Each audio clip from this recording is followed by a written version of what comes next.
Hello, you're watching Tell It Like It Is with public officials this time, and my name is Kathy Benuck. Happy September, the summer flew. I've actually been getting some phone calls from people saying to me, where have you been? How come there haven't been any more Tell It Like It Is shows? Are they ended? Actually, the last show we taped was in July, toward the end of July, as a matter of fact. And with people's vacations, things slow down. Not to mention that BCTV Studio had a big project going on with all brand new cameras. Hopefully, they don't show us in any more graphic detail than they did before. I don't know. Do you ever notice, like, when you watch ABC TV or something, people like Diane Sawyer or Katie Couric or whatever always look flawless. They look beautiful. I don't know if they put Vaseline on the camera lens or what they do, gauze, what have you. But they always look great. Then I'll see one of my shows and I'll go, good God, do I look awful, and how come they don't do that for me? Obviously, they're not going to, so hopefully these cameras will not pick up any more than they used to pick up before. Anyway, I'm glad to be back. We're going to come back with a vengeance. There's over 20 new shows lined up for your viewing pleasure, I hope. Or even if you're not pleasured by them, I hope you'll watch them anyway. Today we're going to have a very, very interesting show. I do have two guests who I'm going to postpone introducing for a couple of minutes because I have to give you a little bit of background information. Actually, we have a crowd here today. My erstwhile director and what else should I call him? My director, cinematographer, and thinks he's my ruler. Mike Courier is, of course, in the control room, and most of you know Mike from Castle Hill Media. He's all over town, taping great stuff. Bill Jennings is here, the station manager. Colleen Richardson is here, the assistant station manager. And I've seen assorted other bodies out back there, including a couple of BCTV board members. Don't know what's going on. I don't know if they're evaluating me and take me off the air. I have no idea. But they're here, so, hopefully they'll be quiet, though, during the show and not interrupt us. As I said, it's going to be a very interesting show because my guests, who I will introduce in a minute, are both known as being pretty well spoken. I originally was going to call the show, because of that fact, A Rose Between Two Thorns, with me, of course, being the rose because I'm so shy, quiet, polite, that kind of thing. But because they're not noted for being quiet, I figured they'd rename the show to The Thorn Between the Two Roses, so I dropped that idea. But I am calling the show A Thorn in Bedford's Side. And by the time that we're done the show, you'll know why I decided to name it that. Now, to lead into the show, as I said, I need to give you a little bit of background information by kind of turning back the clock a bit. Back in March 2012, there was, of course, a Bedford town election. And I think it's safe to say it was an election that was probably watched more than a lot of elections in Bedford have been in recent years. And I think the major reason for that, other than the usual fight over teacher pay raises, was the fact that we had a very contested race for town moderator. Now, as you all know, Rick Bullock had served as town moderator for, I don't know, forever, many years. And he was being challenged by attorney Brian Shaughnessy. Now, during the weeks preceding that election, there was an awful lot of talk in town about the fact that, or the purported fact at that time, that Rick Bullock owed tons of money to the town of Bedford in back taxes. And the conversations got very spirited, of course. Not a new subject. It certainly was not germane just to the 2012 election. I mean, this is something that's been talked about for a very long time in Bedford, in previous elections as well. And again, in 2012, Bullock adamantly denied it. Absolutely, positively denied that he owed a lot of money to the town of Bedford. He claimed that all of these properties that he was being billed for, tax-wise, had nothing to do with him. And to anybody who'd stand still long enough to listen to him, he outright accused our town finance director and tax collector, Crystal Dion, basically accused her of harassment and of, I don't know, for some reason, running some kind of a persecution thing against him. Why she would do that is unknown. How she would have the time to do that is unknown. I mean, the woman's a busy woman and has a lot of responsibility. But anyway, that was his case. Now, it did get very interesting, and in the course of the election, I interviewed both Rick Bullock and I interviewed his opponent, Attorney Brian Shaughnessy. Didn't give either one of them a cakewalk. I gave them both a hard time, equal opportunity hard time. I decided to do a second show with Rick Bullock because of this whole tax thing and all this conversation, and especially because of the fact that he continued to adamantly deny that he owed the town any money. So I thought, okay, well, let's talk about it.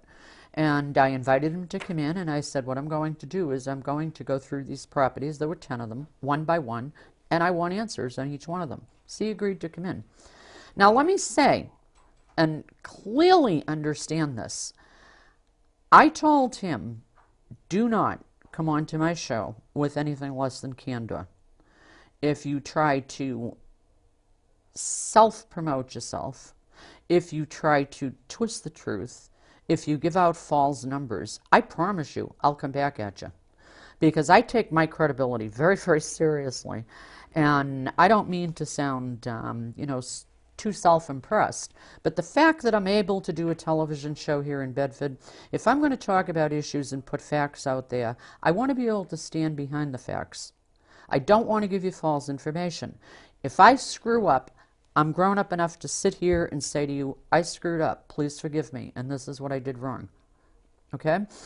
I take credibility probably more important than most of the things in my life. Anyway, Rick came on. And at that time, in February, actually we taped the show February 12th, to be exact, 2012. I called the show Dirty Politics of Bedford. We talked about 10 different properties, and at that time the town of Bedford claimed that on those 10 properties a tax bill was due of $59,514. Now that's a lot of money by anybody's standards in Bedford, whether you have the most modest house or the most expensive house in town. That's a lot of money to owe the town. Rick basically agreed with that tax figure. He didn't debate it, but what he did debate was that he was responsible for them. With 8 of the properties, we went one by one, as I said, through all 10. With 8 of the properties, he claimed he had no responsibility. None. Went on and on about it. 2 of the properties, namely 1 at 11 Meeting House Road, which, by the way, for those of you who may want to drive by and see it, it's right across the street from BCTV. You know, that kind of reddish place with the barn and all that. He lives there. And he also conducts his business out of there. He claimed that one and another property on Mary Street, now this is 2 out of the 10, that he had only recently realized he had a responsibility tax-wise for. So he went down to the town office and paid some taxes on them a few days before the show with me. Maybe I'm stupid. I don't know how the heck you can live in a house for years and claim you don't know that you owe taxes on it. I don't get it. You know, maybe I'm, because I'm from Massachusetts and I don't understand the New Hampshire way. I don't know. I really don't know. Or maybe it's just a Rick's World kind of thing. I don't know. But anyway, he said that he had only recently found out he was responsible, and as I said, went down to the town office building, or sent somebody down, I don't know which, and paid some taxes on that piece of property and on another property in Mary Street. He also, after years, just realized he had some tax responsibility. And again, all the other problems were due to Crystal Dion. I mean, she was the bad guy, persecuting him, and he needed to set this straight with all of us. So, and he said he told her that, and that when he, took care of these 2 tax bills, that he let her know. He still wasn't responsible for the other 8. Well, Crystal Dion responded professionally, both with him and with everybody else, and with emails to me and so on, and she said, fine, all we need is 2 things. We need a written change of address request for the tax bills for each of these 8 other properties, or anything else you claim not to have any interest in, whether the taxes are paid or not. Not an unusual request to say, we can't accept it verbally over the phone. I mean, you can't change a magazine subscription without either going online or sending them a written notification. So certainly not an onerous rule that Crystal set just to be a pain. The second thing she needed was amended tax documents. Trust. Trust documents, right, okay, for that would show who is responsible for the taxes for these properties. Now, those could be done either by court order or simply by supplying the document needed to the town. And again, pretty easy. And if I didn't owe taxes on a town, I certainly would make it a point to bring that paperwork down so that I'd stop getting billed, especially if I thought I was being harassed. After that show, I received, believe it or not, this little Tell It Like It Is show, I received over 1,700 emails from people in Bedford commenting on it. I mean, that's staggering. I never expected to get anything like that. I didn't keep track of the number of phone calls. I can genuinely say to you that for weeks, everywhere I went in Bedford, people were coming up to me talking about the show. As a matter of fact, I was a volunteer at the 2012 election, and both inside and outside the polls, people were coming up to me. And inside the polls, I'd have to say to them, please, I can't discuss it. I'm, working at the poll. But thank you for commenting. On March 13th, 2012, the election took place, and I guess a lot of people didn't believe Rick's story on my show because he lost, and Brian Shaughnessy became the new town moderator. Let's note, though, that Rick remained school moderator. He was not up for that election that year. After the election, Crystal sent and documented several emails and letters and so on and so forth to Rick's lawyer, reminding them that they needed the change of address forms and they needed the new tax document forms, particularly since, I think May, I guess it is, the new tax bills go out. Never got them. In fact, they stopped answering them. I'm quizzy, plus I stay with issues that I follow. So in the fall of 2013, I contacted Crystal, I'm going to say roughly right around this time of year in September, and I said, has anything changed? And she reported nothing. Absolutely nothing had changed, so the tax bills went out as usual to him. So January 2013, I decided to check in again. Now at that point, it is almost a full year since that show that I did with Rick Bullock. Guess what? Nothing changed. Nothing. Now, as I said a minute ago, credibility to me is really big, so I decided, okay, then I'm going to follow up on it. He was forewarned. Come on my show and give us a lot of baloney, and we'll be back. On January 7th, 2013, I taped a brand new show, and it was called Tax Showdown, Benuck versus Greiner. And I invited Bill Greiner, a former town council member, and a very outspoken critic of Rick Bullock, to be on that show with me so that we could talk about some of this. And I think it's a dynamite show, and what I'll ask you to do is watch it again, because it's very interesting. We get into a lot of nitty-gritty details. You can watch it by going to my show website at www.tellitlikeitisnh.com. Simply hit on the toolbar, hit on issues 1, and when it drops down, hit on Bedford taxes, and there it is. It's also on the BCTV website for video on demand as well. Please watch it and update yourself on it.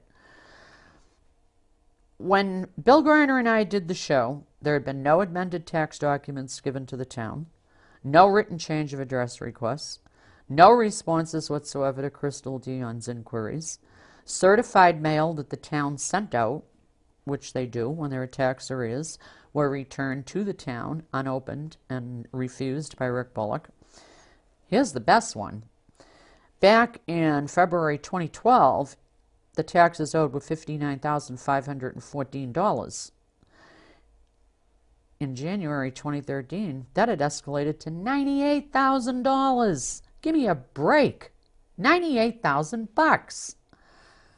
Tax deedings were imminent on some of these properties because, as you may remember, once you owe 3 years' worth of real estate taxes, the town has the legal right, and actually an obligation, to go ahead and seize your property for non-payment of taxes. What else happened? In February, our friend Mr. Bullock went before the zoning board for a variance in order to be able to build a new house on property owned by a realty trust that on my show he claimed he had no involvement in. And by the way, that realty company owes taxes to the town of Bedford. Oh yeah, one other thing had changed. Do you remember that Bedford positively. After Rick lost the election, I guess to remain relevant, he started this new organization that he named Bedford Positively. And this was, as he told everybody, because he loves Bedford, and he wanted to highlight the positive things about Bedford, and I guess deflect from the negative things, like how much he owes to the town of Bedford.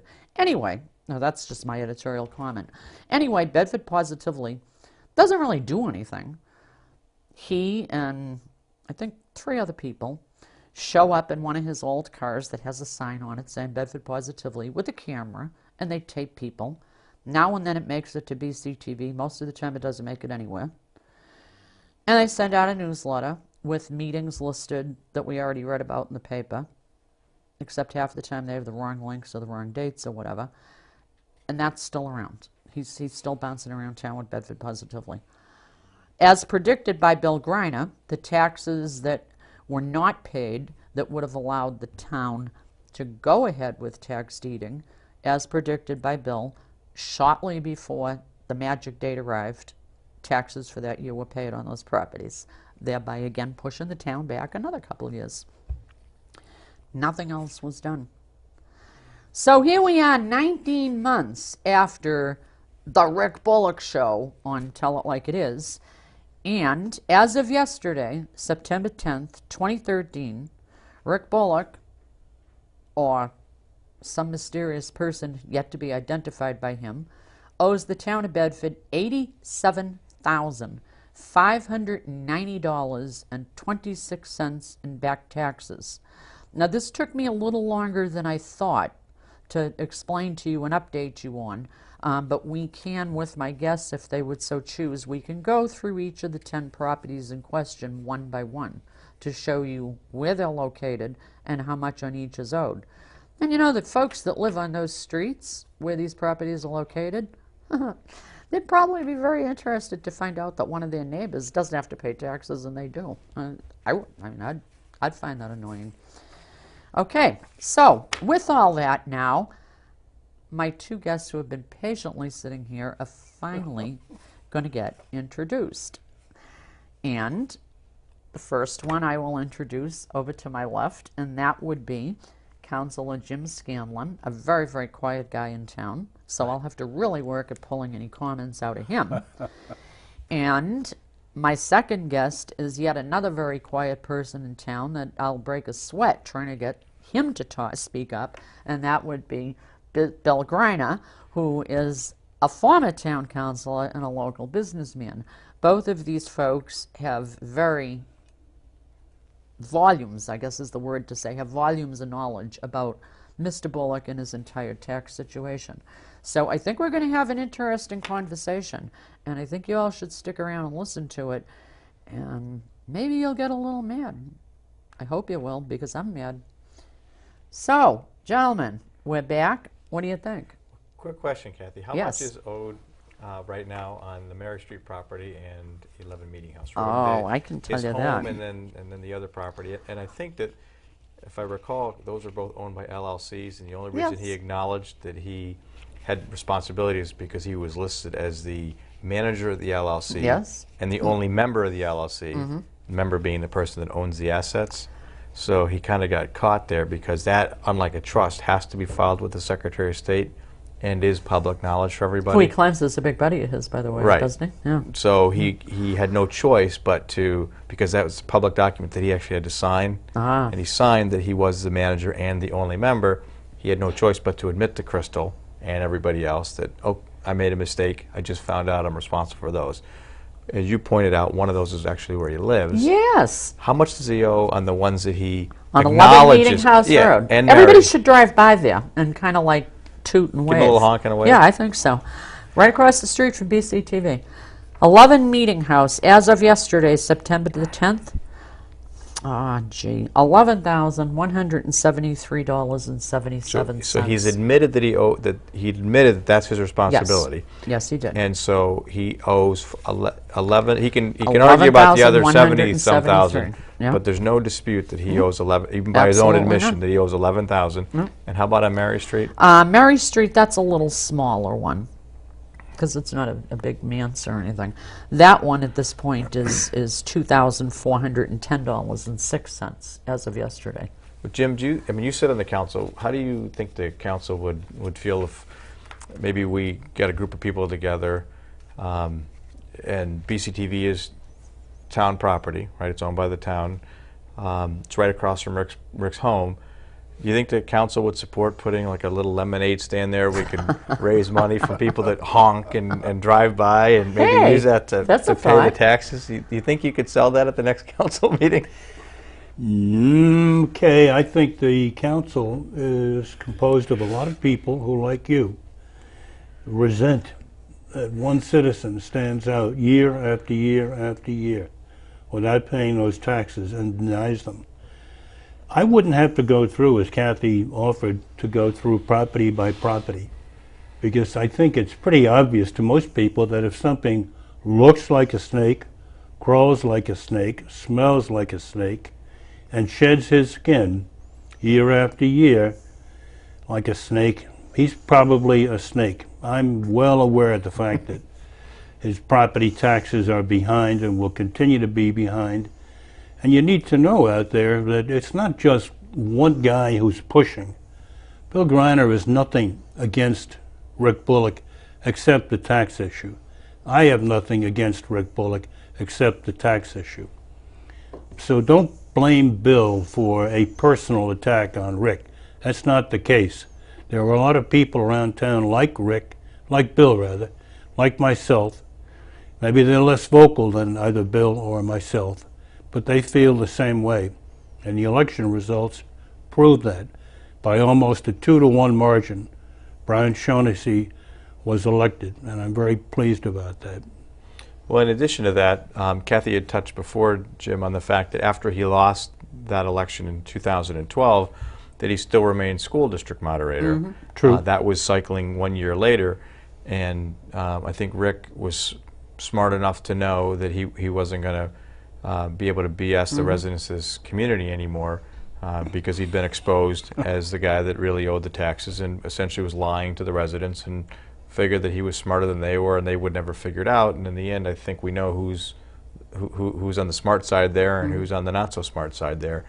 There was some talk, after he lost the election, that he would, try to take the elections and separate him and have the school election where he was still in charge of the school district, and then take the town and have it over at the town. Talk of that, yeah. And I had spoken to folks on the school side, and they said they would not let that happen, because by coordinating them, you save money. Of course. Instead of having 2 polling places and duplicating machines and people, you've got everything consolidated. So that was a short-lived scheme of his that never got any legs, and obviously he didn't seek re-election. I think he knew that he wasn't going to pull the wool over anybody's eyes anymore. That game was up. And he waited pretty late to announce that. He did, but I think most people knew that if he was going to, he was going to get beat by just about anybody that put their name on the ballot. And so he went away, and we've got a new school district moderator, and I believe he and Brian worked well, and will continue to work well. Everything seemed to go very smoothly. Yeah. So, and as you said, Jim, it's not personal, where you've got Rick Bullock dolls here that you put pins in every day. It's like, here's an elected official. I heard somebody was thinking of manufacturing those, though. I don't know if they would sell. I don't even know if you could give them away. But you have a guy who was an elected official who had a responsibility to, when you're elected officials, Jim, and I was an elected official, you've got to put yourself on a higher plane. And I don't mean ego-wise. I mean in terms of how you conduct yourself. You've got to conduct yourself to the highest standards, and really you've got the people have put you in whatever position that you've been elected to. You've got to serve that community and hold your head high and be honest. You may deliver bad news, but just deliver the real news. And so my concern was you have an elected official who wasn't paying his taxes, and it had nothing to do from an ability to pay. He was gaming the system, and it gamed the system, as you said, Kathy, years and years and years, and it was over a decade where this game had been played. And you can't be an elected official and game the system. You want to stay in office, great.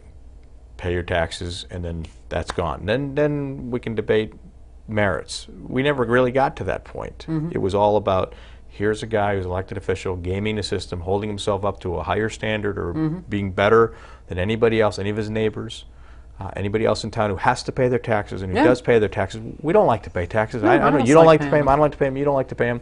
But it's our responsibility to do that if we're going to be in a community. So elected officials have got to, again, be up there and do everything they can to hold themselves to a pretty high standard. He not only did not do that, he wasn't honest about it, or he lied about it. You can parse words, don't parse words, and that's what really bothered myself and many others. And again, to your point, I think when the electorate showed up in 2012, they spoke overwhelmingly, loudly, and the message was time to get rid of this shenanigans in this game, and let's put somebody credible in terms of how they conduct themselves into an elected office, and that person, will serve, and that's exactly what happened. And I think Rick knew that he had zero chance of becoming school district moderator again, and so he went off into the woodwork. But his playing around with his Bedford positively, which, as you say, is a regurgitation of what you see in the newspapers, what you see on BCTV, what you see in the bulletin boards on the internet.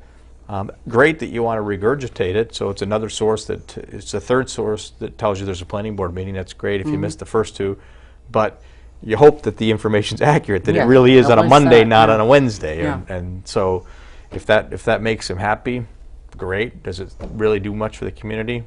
I don't think so. I think if you want to get involved in the community, roll your sleeves up, raise some money, come down to an event, put some sweat into a project. Not just show up with a camera. No, get involved, raise some money, go to some meetings, do some heavy lifting, and I mean, manual heavy lifting. If you're building a park or there's always something to do in this town. There are always plenty of organizations looking for time, talent, and treasure. Of course. So do one of those things, and I think all three of us are involved in different ways in Bedford. We give time, we give money, and we give some of our talent to different organizations, different boards that we have feelings about. So there's plenty. Anybody can do that, and certainly if you really wanted to help the community, the first thing I'd say is pay your taxes. And after you pay your taxes, then maybe get involved in something. That would seem, your most positive contribution to your community would be partake of your community and support it. And if you continuously play games with your taxes, you're certainly not supporting the community or the other residents. Let's bring up, and I don't care which of you want to talk about it, just again so people understand. Bedford's well managed financially, so this has not had to happen yet. But of course, as we all know, we've had hard times. None of us are damning any folks who might have been late with their taxes because they lost their job or all of the craziness that's gone on economically. Certainly not. That's a different situation, and these people will get caught up and get back straightened out. But, let's do a what-if scenario.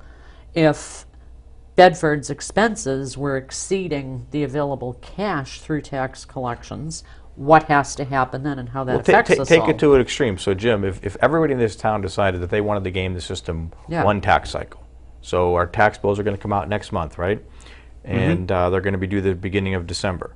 What if everybody and every business owner, property owner in this community, businessman, land person with a regular home, decided that they didn't want to pay their taxes till February? Yeah. They just didn't. They wanted to go crazy with their spending, charge things up for Hanukkah and Christmas and Kwanzaa and everything else, and so we'll pay our bills in February. What happens, Jim? Well, there's no cash, and like any place that we're in a situation like that, when you have no cash, you've got to secure it one way or the other. So this town would wind up borrowing money against what they call the TADs, tax advances. And then it would be very difficult for Bedford to keep a AAA credit rating with Moody's. We have the highest credit rating in the state of New Hampshire, correct? We do. I think we are the only town that has that rating. Now, I would want to make very clear that my comments in this area are not as a member of the town council, nor am I speaking for the town council. I'm speaking as one individual who has noticed a pattern of behavior year after year after year. And how many years is that going back now? Well, it's going back from the 21st century to the 20th century. It goes back long before the last 12 to 13 years. We go back into the 90s with this. Wow. Year after year. And it just kind of ballooned every year. It got bigger and bigger and bigger because you could do it, right? You get away with it, you just do it again. Well, it reminds me very much of the New York City primaries yesterday, when Anthony Weiner and Elliot Spitzer hoped that the public would both forgive and forget. And one reason I certainly agree to talk with Kathy on the show and with Bill, when they both stop to take a breath so I can jump in. We're the quiet ones, you're the talker. Is that Elliot Spitzer and Anthony Weiner remind me very much of Mr. Rick Bullock, or Rick Bullock reminds me of those two. That it's time for someone to come back out of the ground, rise from the dead like Lazarus, and run for some sort of an election. And I will vow personally that any time Mr. Bullock sticks his head out of the ground and vows to run for an election, until those taxes are paid, for one, as a private citizen, I will continue to be in his face, just as the New York citizens were with Mr. Spitzer and Mr. Weiner. You know, I was so worried having you on the show because it's so hard getting you to speak up. Yeah, well, with this crowd it is. I didn't want to see Kathy break out into a sweat, so that's why I started talking. But, you know, when your passion is so strong, yours and Kathy's and mine and a lot of other people too, you really feel a need to be vocal about it, to warn people, be careful, don't fall into a trap. Expect that the people that you elect to a position have a moral character and a backbone that's strong enough to withstand the attacks that they may experience themselves as elected officials. You need moral depth. And Mr. Bullock is a man absent of any moral depth that I can see. Well, let me tell you why I think that I don't think he runs for anything anymore, dog catcher, even if dog catcher were elected position. And I think the reason is simple. So there were, when the whole issue raised its head, and again, 2012 was not the first time. I believe 2010 was the first time that it was really publicly put out there. And it was put out there, and it's absurd. It's one of those things, there's no way that's true, therefore, you know, take the other side of it. I'm going to vote for this guy because that's just too ludicrous of an accusation to be true. Nobody owes $90,000 in taxes. Yeah, it's a lot of who's money. an elected official. Yeah. So he assumed it went away. So 2012 comes up. Fine, we'll take another stab at it. We're going to lay it out a little bit better.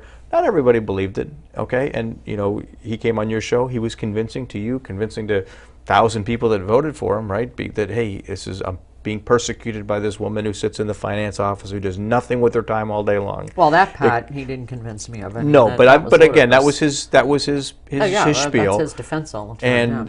And most people saw through it. And then when you look now, when you fast forward, what's changed? The town never received the trust changes, which he swore on your show would happen, that there would be changes would come in there. Okay, that none of those ever run were. That show all over again. None of those were forthcoming. Nope. Right? There was no change of address forms. no change of address forms. He acknowledged that if nothing else, he had a responsibility to pay taxes on 2 properties. So forget the other 8. Forget the other 70-some thousand. But those are in arrears. Those are in arrears. He never cleaned those up. He paid some, never cleaned them up. Okay? And so even though 11,000, a couple thousand, they don't sound like a lot, it's the principle. It's the, were you honest or did you lie? Are you scheming? You know, and what are your intentions? And so to Jim's point, you had an election yesterday or primary in New York, and people were tired of the BS. And that you could fool me once, you're not going to fool me twice. Right. People may have felt fooled in 2010 because the information was no different in 2012. It just resonated more. And more lies were told in 2012. So I think he's smart enough to know that he has no shot of winning for anything as long as it's a contested race, Jim. So I don't think he goes. I debate you on I the hope part you're that right. you say 11,000 doesn't sound like much, because to a lot of folks... Well, no, in Bedford, compared to 98,000. No, compared to true, 98,000. But, I mean, you know, when you think of it, I mean, we have a lot of seniors in town who are living on Social Security or very fixed incomes. They're not going to see any pay raises. You're looking at one. Well, and there's lots of us, you know, lots of people in town. And, you know, who may have to make that decision, unfortunately. on things like prescriptions or how much oil gets put in the boiler this winter or whatever because they have to pay their taxes. Correct. Or are people with kids, and we all they don't know think how about how gaming much the it system. costs. Exactly. They put their community and their Exactly. responsibilities first, and they will Exactly. take their own needs, like you say, prescriptions, food, or that comes second. I've got to Exactly. pay my taxes and be part of the community and protect my house. Because people are afraid to not pay their taxes. They're afraid that they're, that thing hanging over your head. And, let's go back to that TANs thing for a minute. That say the town did have to go out and get those tax anticipation loans Yep. for the money. A couple things happen there, right? I mean, it means that There's a few- everything's going to cost us more when Well, we first thing borrow you do, money. well, first thing at that point, the town has to hire a lawyer Yeah, to there you get go. involved in a bond offering, Which is right? expensive. Then you're going to hire an accounting firm to go back and audit your books because now you're doing again. This is happening real time, real quick. You don't have a year to plan Yeah, for this. yeah, they So need you the got to hire a money. lawyer. You got to hire an auditing firm to come in and audit the books. Then you're going to hire an underwriter to go out and sell these bonds. Mm-hmm. So you're going to pay 7%, in an underwriting fees. You're going to pay chump change, $100,000 between the lawyer and the auditing firm. But again, that's real money. High interest rate, And now you're right. going to go out and you're going to borrow the money, anticipating you're going to get it back. But if everybody gets to February, you know what? Let's just push it back out to June because that's what Rick does. We're going to do it. Yeah. Well, now so it's one of those things where it ain't cheap, No. and it's a big process because everybody decides to game the system. Thankfully, we live in a country and a community where virtually everybody understands what their responsibilities are and what the right thing to do is, and so we don't have to worry about that. Thankfully, it's only one or two folks that are trying to game the system for whatever their motive is, But it's and worth so it talking about. doesn't affect us, but it could affect you, and Yes. that's the principal issue here. Why should you do something that nobody else can do?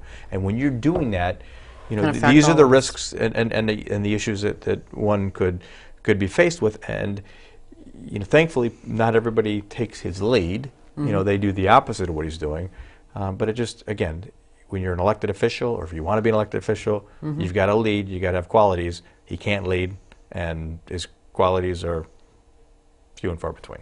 I'd like to throw out something, and again, you both have council experience, and I do not, so I would not even profess to have knowledge on a lot of different issues related to the town. But I mentioned, when I opened up, the fact that in February, Bullock went to the town before the zoning board for a zoning variance in order to make the building of a house possible. And this was for a realty trust that, again, in 2012 he claimed he had no involvement in, but yet somehow is before the zoning board for the same realty trust that also owes taxes. Well, I And wonder how he could have done it, though. Well, what I wanted to bring up was this. As you know, I'm a Massachusetts native, and I mentioned this to Jim the other day when I spoke with him when I asked him to be on the show. And I lived in Massachusetts most of my life, right up until we moved up here. And in one town that we lived in and owned a big old Victorian, we wanted to put in a new fence. And, of course, I had to go down to City Hall and get a permit for such. Now, like most people that had a mortgage, when we made our mortgage payment, included in that was our tax. For escrow. Yes. And the bank, twice a year, would send off the check to the city, for the tax payment. Which is the way I do it. Yeah, and that's very common. Or at least it was. I don't know if it still is, but it was very common. So anyway, I trot down, to City Hall to get my permit for my little fence. Not a big deal. And expected to wait a few minutes and stood at the counter, and they came back and they said, sorry, we can't give you the permit. To which I was, why? It's only a fence. And the rule in that, now, I want to say up front, my taxes weren't late, but the tax bills had already been sent out. Now, I have no idea how many days it takes banks to send checks. I have no clue. It was never an issue. I never had a reason to ask. But the tax bill had already been sent out. However, the bank had not yet mailed the city all of the checks for all of the properties for which they held mortgages. So technically, I owed the city my taxes, okay, even though they weren't late. And because I technically owed the taxes, I could not be given a permit to put up a fence because that was the rule. If you owed the city any money, even for like a water bill or something, because it was city water and sewerage, you could not get a permit for anything, for any reason, unless you were totally up to date on all your stuff. So of course I wasn't very happy about that. Went home and called the bank and squawked and, you know, said how they had inconvenienced me. And of course the check was sent down to the city, and then I was able to go down and get my permit. Where I'm going with this is, that seems to me like a good idea. I mean, if Bullock is before the zoning board to build a house, my thinking is this: if this so-called realty company has enough money to build a house, and I assume sell and make a profit, then they should have enough money to pay their taxes, and they are overdue in taxes to Bedford. Is there something that the town council can do with regard to either passing an ordinance such as that you cannot go down and get a permit for all these different things unless your taxes are up to date, or if the town does not have the power to do that, why can't this be explored with our legislative delegation to put some enabling legislation in place? Well, you're essentially right on both points. It is not possible. It is not within the purview. It is not within the prerogative of the town council to execute an ordinance like that. Okay. Whereby if you have taxes that are overdue, you cannot be granted a variance, or you cannot come before the town essentially and ask for something. On the 19th of September, the legislators are getting together with the other elected Yes. officials of the Board of Education and the town council, and the issue of talking to the legislators about putting forth a bill like that, where that's the policy in Massachusetts, could very well be something that the state could make a law which would then apply to Bedford as well. But right now, Mr. Bullock may apply before any board, any zoning board, the Yeah, and he same did way get his variance. any other citizen does, Yeah. and get agreement to provide the variance that he requests, if it's reasonable. The tax issue would have nothing to do with it. And yet it seems it should, because I mean, even though I was inconvenienced and not too happy that day, you know, when I went down to get my permit for my fence, and I was like, what is this? And they're like, well, you have to understand, you know, that we need to have our tax dollars. And there are a lot of folks who would merrily spend money on lots of things but not pay their taxes. So, you know, the philosophy behind that particular city council that did put it in effect in that locale was that, hey, again, if you can afford to put up your fence or build your house or add a new garage or whatever, then you should be able to avoid paying your taxes. And that does make sense. Nobody would argue that. That does make sense. So you'll raise that issue and see. Actually, I will. That's one of the topics that I would like to introduce to the legislators that evening. By the way, that meeting on the 19th at the McAllister Room in the library is open to the general public as well. I don't think this show will be aired until the following day. Yeah. Well, in that case, what I'll say is the meeting of the 19th was held 24 hours ago and was very, very successful. And thank you for coming out. Well, we hope it was held and very successful. And Jim, one other thing that I had talked about a couple of years ago, again, don't know if it's in the purview of the council or if it needs enabling legislation, but some sort of prohibition. I mean, you can pay taxes in this town but not be able to run for office if you're not. I remember that. You know, or you can't vote. I'm sorry, you can pay tax but you can't vote in election if you're not a U.S. citizen. Is there a way, and there, you know, and that could be changed, right? That's, you can't vote in federal office, but some communities do allow you to vote for local elections only because the argument is I pay tax, so they should have a voice and be heard. And that there's some argument to be considered there. What about a regulation that you cannot run for public office if you owe more than 6 months in back taxes? It's not a bad. It really is not a bad idea. Again, if you're not going to pay, you can vote, you can do it, but you can't serve if you can't pay your taxes. And again, somebody could be a day late, a month late. I'm good with that. 6 months, a year. I mean, put some sort of reasonableness. Yeah, reasonableness. 6 months, maybe it's no more than 11 months, or and then you know, this issue goes away in terms of people trying to game the system as an elected official. If you want to be a private citizen and do this all day long, I think it's wrong, but you do what you want to do. But when you say you want to serve the public and you're an elected representative to the public, It's hypocritical. act to a higher standard. Hypocritical. Yeah, there are lots of ways to demonstrate an absence of character or an absence of moral conviction. Failing to pay taxes And that's one and of them. lying about it are two of them. Yep.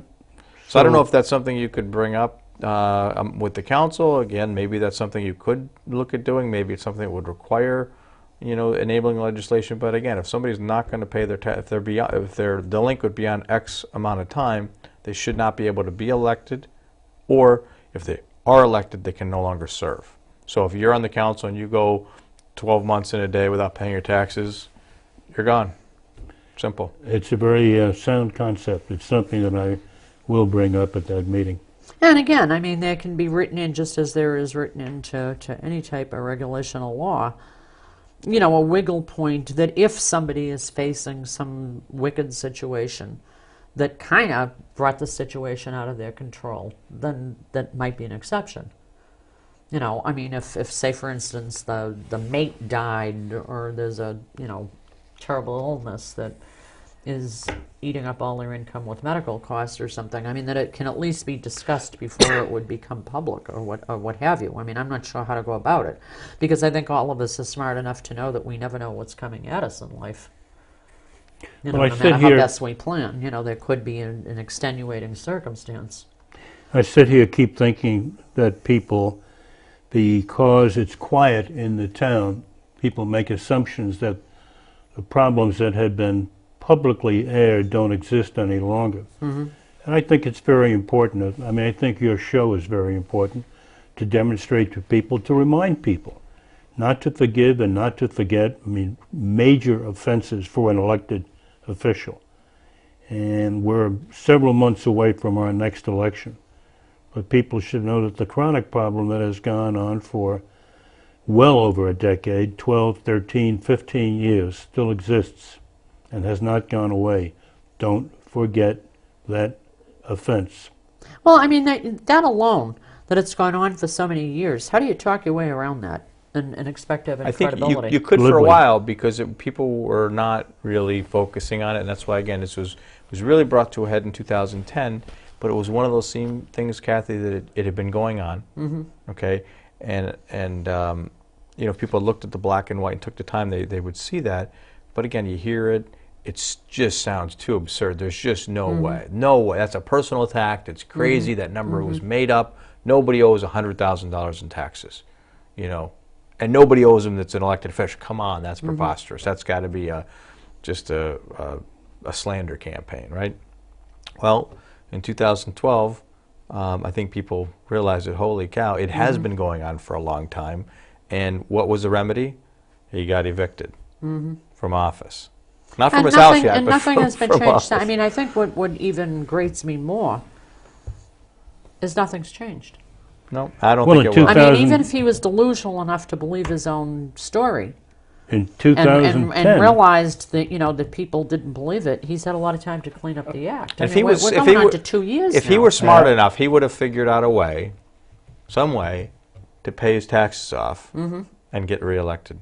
But his arrogance was such that he figured he could lie, not pay the taxes, and talk his way out of it. And the people were too smart with that. That's insulting to all Going of us. forward, even if he walked in today and wrote that check and paid all of those taxes on all 10 properties and just cleared it up and said, okay, look, I didn't understand it. My attorney kind of got me confused. I guess I was responsible for all these other 8 properties, so I'm paying all 10 of them off now, and I'm gonna and for the next, you know, tax cycle, he pays those taxes on time, so that come next March, nothing is owed. I don't think he gets a pass.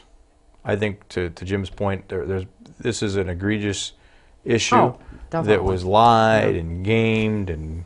Oh, and yeah. I don't. This was not accidental. No. Not by a long shot. And that's why I think he knew there's no point now paying it. What's it going to do? He knows he's not going to get elected again because he can't run from that history of gaming the town and gaming the system. So I think we're just going to be stuck with him once a year, paying the bare minimum so he doesn't lose his properties, because there are 3 years. So right before that 3-year statute kicks in, somebody, won't be him, will either walk a check in or a check will come in, just as it has always for these properties, and they'll pay that bare minimum amount to prevent foreclosure, and that cycle will repeat and repeat and repeat. And he'll kick back and tell anybody that will listen to him, and that number gets fewer and fewer and fewer, that he's being persecuted, he's being picked on, he's being targeted, he doesn't understand what's going on and why it's going on. And we'll have to play the catch-up game of collecting our tax revenues while he plays his game. But he's smart enough to know he doesn't have a shot So of winning basically, anything. I mean, obviously, after the 3 years, you know, the town can go for tax deeding. And obviously, there are interest charges and such added all the time for There not are. paying it. Although those were But- reduced, if I'm not mistaken, about a year or two Yeah, I ago. remember you said that, yeah. Right, they used to be 18%, now it's 12. 12%. But now, other than Pretty that, substantial, though. other than that, though, nobody can really do anything to him, right? No, Which no. kind of seems ridiculous. I mean, I'm not sure what the answer is, but it just kind of seems ridiculous. Neither It forgive nor kind of forget. seems ridiculous that you can exist and every day of your life walk out the door and thumb your nose at the community. To me, it just seems ridiculous. And the overwhelming number of people in this town that voted against him, and the overwhelming number of people in this town, period, understood what he was doing and what he was all about. So to your point, to walk around, the majority of the people that he runs into on a daily basis aren't in his little minion, so they've got to be looking at him and just wondering, really? And yet, you know, for some people, I guess you just don't care, and he's one that probably doesn't care. Now, you know, again, it makes no sense to those of us who, for lack of a better word, for those of us who are normal, it would not make sense to throw our money away on unnecessary interest charges and such. And obviously, he has to pay interest charges for not paying. Talk about that a little bit. I know we did the last time, but for those folks who didn't watch the show, why would he do that? Well, if he's got he supposedly holds himself out to be a developer and a real estate guy and a property owner and a businessman, whatever all those terms mean in terms of him, I don't know. I've never delved into his business, never had any business dealings with him. But anybody that has some common sense would say that, geez, I owe $100,000. It's going to cost me $12,500 a year if I'm late. So the only reason I would want to be late is because I can make more than $12,000, $12,500 by reinvesting in another property, buying another business, buying another piece of property. You'd only do that if you could take that $100,000 and make it worth more than $12,500. So he's using us as his bank then? Well, yeah, unless I can't think of another reason. Has been for a decade. Yeah. But why should I, as a taxpayer, serve as his bank account? Or anybody else in town? I guess he was able to get away with it. Nobody became really fully aware of it. And it took a while from 2010 to 2012 to make people fully aware of it and begin to believe that they were being deceived year after year. Now they know. We hope they know. You seem a little reserved, Jim, in terms of him. I say he's not going to run again. He's smart enough to know that. You're not convinced. Well, I'm not convinced he's really smart. Okay, that's a different topic. And I think his ego is so huge that it would overcome within him any recognition of the true facts that he's not welcome. That's what Mr. Wiener did, and that's what Mr. Spitzer did. You would have thought they would never have run with what the blemishes were on their record. And yet, they did. So I would not want to see Mr. Bullock resemble Anthony Weiner and Elliot Spitzer in any way, with any sense of self-confidence. Because I assure you, Rick, there will be people other than Bill Greiner and other than me who will stand up publicly this time and resent your intrusion on the moral character of this town. So you don't think that there'd be any will on the town council to appoint him to a border commission? Just saying. I don't think so, Bill. I'm afraid not. What do you think this whole Bedford positively nonsense is about? Well, I'm going to defer that to for a moment to Bill. He's had opinions on it. Yeah, my sense is it's his way, as you touched on it before, of keeping a grasp or trying to grasp at staying in the spotlight to some degree. He's got a big ego. It was a huge blow when he got beat. It wasn't a surprise, but to him it was a surprise and a big blow. And so you want to stay involved some way where you can control everything, right? Where you call the shots. And so if he shows up for a minute and a half with a camera at some event, he's done his part. He's part of it. He's doing great things. If he regurgitates the planning board meeting is going to be next Monday night, or Jim's meeting is going to be next Thursday night, that everybody already knows that because they heard it here, they've seen it in the paper, they've seen it on PCTV. He feels he's doing great things. He's involved in the community. I think he can't get himself out of the spotlight, so he wants to be involved some way. I think that's becoming obvious, yeah. But in a way that he can control, because it's his organization. He and one or two other folks, and but he never rolls his sleeves up, never really gets involved, right? No, they're not running any of these events or anything that they're attending, or if they're but it sounds promoting good, right? it as a fundraiser, It sounds good. They're not putting the fundraiser together or doing the grunt work. And you've worked on enough events, and so have you, to know that it takes a lot of work. And they're not doing It takes that three things. It aspect of takes time, treasure, and talent. And you don't have to give all three. You can give one of the three, two of the three, or all three of the three. And what he's doing doesn't do anything. It doesn't hurt anybody, but it's not helping anybody. Well, it's kind of riding on other people's efforts, coaches. Sure. So if it gives him his 30 seconds of fame, which I think is what he probably needs in his own mind, that's, unless Jim's going to appoint him to a committee, I think that's all we're going to see of him for a while. Somehow I don't think Jim's going to do that. What do you think about the positivity thing, Jim? Same thing. I mean, it's self-gratification. It's a way to stay before the public eye in a way that seems to represent some contribution, but it's shallow, superficial, unnecessary. The real value of Bedford positively is to help Rick gratify himself publicly, time after time. Well, That's really you guys have not disappointed. I said you were outspoken, and believe it or not, we are down to the final minute. So I want to thank you both for being here, and Thanks for I having definitely me. want to have you back on other subjects besides Rick Bullock. Hopefully. I said at the beginning of the show that I was going to call it a Thorn in Bedford side, or something similar to that, the show, and that is what I'll call it, because Rick Bullock and his antics are a thorn in the side of Bedford and everybody in this community. And I'm doing this follow-up show because this is something that folks in town truly do need to know. And, maybe we can get some positive things out of it, like some enabling state legislation or local ordinances or whatever to prevent this type of activity in the future. But again, I said all along, credibility to me is everything.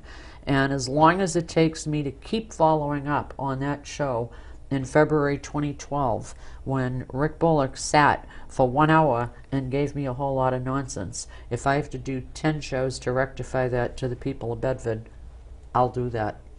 Good. So, thank you both for being here.